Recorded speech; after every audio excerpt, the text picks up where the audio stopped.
I think foundations still don't quite understand that role of metrics and management systems. They still kind of view it as kind of like administrative kind of thing.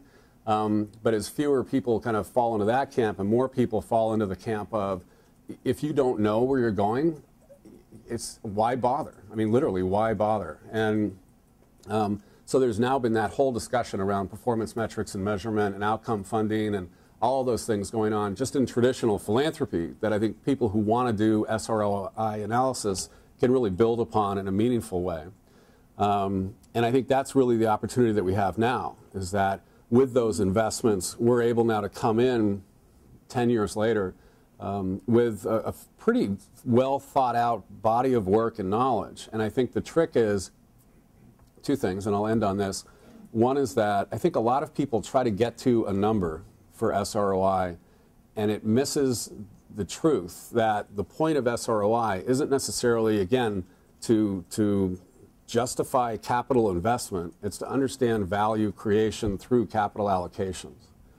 And without that, and it's a kind of a fine point, but without that shift and nuance or whatever, you can end up in this race to the bottom, trying to get to a number, and then that number you want to like have look better than this other number. And at the end of the day, the point isn't necessarily about the numbers. It's about a narrative numeracy. It's about being able to tell stories with numbers and place numbers in the context of community and of capital and of people. And it's that broader perspective that, to my mind, is the social return on investment.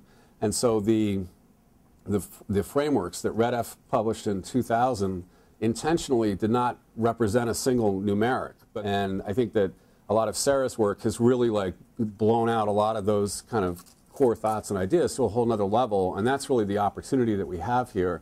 And then the other opportunity is that it's not the answer that's right is the answer that works for the investor that's at the table and for the investee that you're in dialogue with. So I don't know that we will ever have a single framework, a single SROI approach. And what you were referring to earlier in terms of the conversations between Tipping Point, REDF, and you all, I think it's that kind of thing. It's the European SROI network. It's a whole host of people are exploring collectively and collaboratively how to move this forward. And FSG just released a paper on, I can't remember what it's titled, but it's on impact, shared metrics, or blah, blah, blah.